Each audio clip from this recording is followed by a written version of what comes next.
So it's raining, and like I love the rain. Like I think it's beautiful.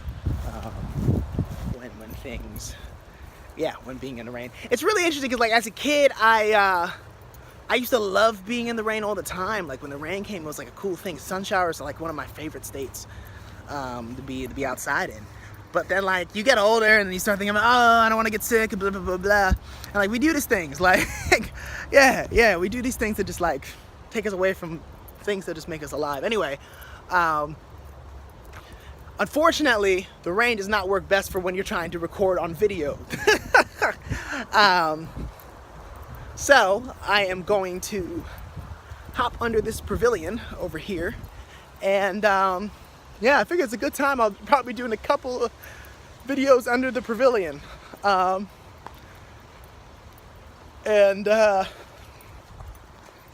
but yeah, you know, something I have also been mentioning in my videos and kind of interspersed throughout my videos is this whole habitat saying, and I want to kind of go a little further into that.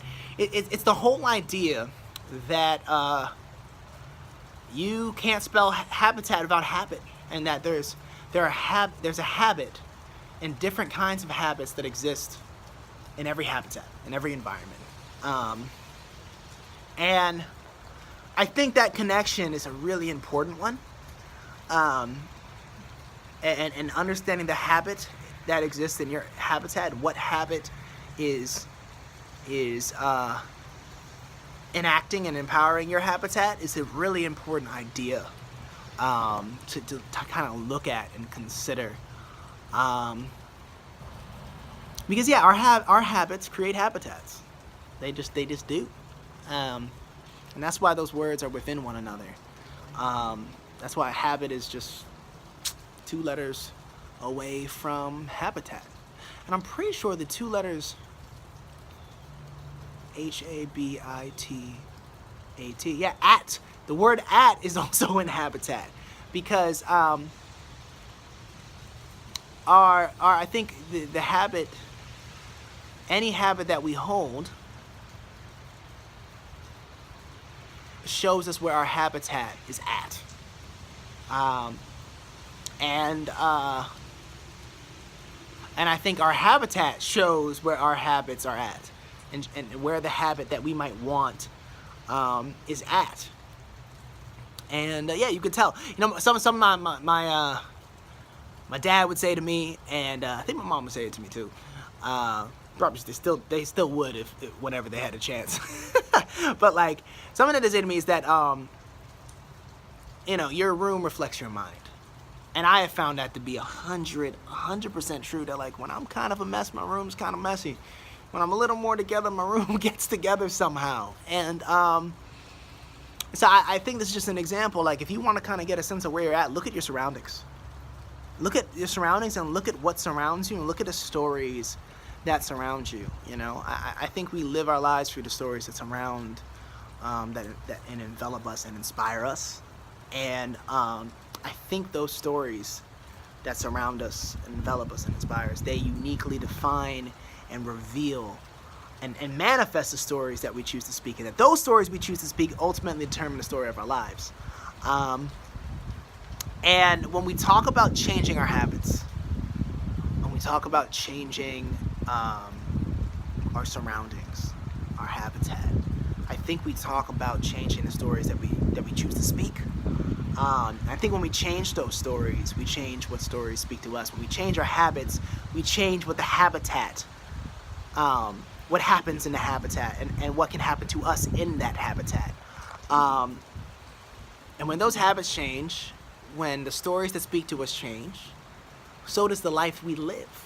So does the life we live. So I think the key to living a fulfilling life is to speak life into fulfilling stories. And this is something that I actually, to be 100% transparent, is something I just started going into it because I do this meditation, and one of the meditations has to do with saying about the stories about how storytelling and the power of storytelling. So it just kind of happened to fall in line with the habitat things. I just kind of went into it, but Yeah, I think it's a powerful thing. And the way that mantra that I kind of say ends is therefore, if you wish to live a fulfilling life, speak life into fulfilling stories. So that whenever you tell a story about life, it is that fulfilling life that gets the chance and the opportunity to speak.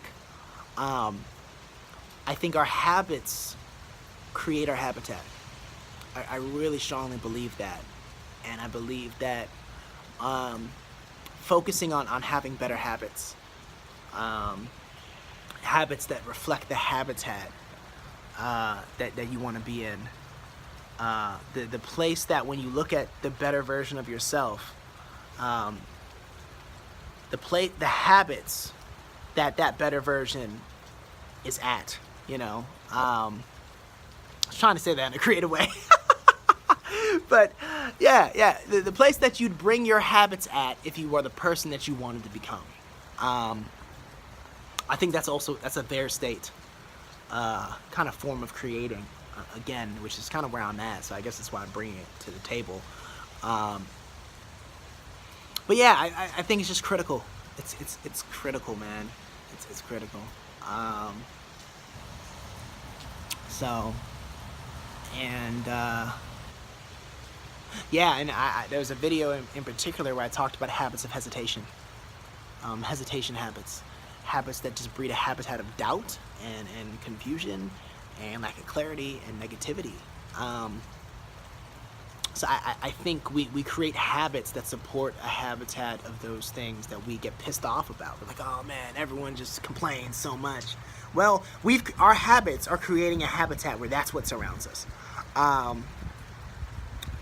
When we change our habits, we change that habitat. And so, and that's the whole, like, if you want to change your life, change the stories you choose to speak. And then if you change the stories you choose to speak, you change the stories that speak to you. That's how you know. If you want to know if you have good habits, look at the stories that speak to you. See how they change as you further those habits that are positive in your life. That's how you'll know. That's how you'll know that you are in the process to grow into who you want to become. You'll see it. You'll see it in your habits, and you'll see it in your habitat. And if you're not, that's where you need to start, because that's where the success is at. So yeah, that's habit and habitat. And yeah, if you have any questions, feel free, leave some comments. Again, that's no pressure. I don't need you to do that, but just if you feel like you want to continue this conversation, go for it. All right, guys, see you tomorrow.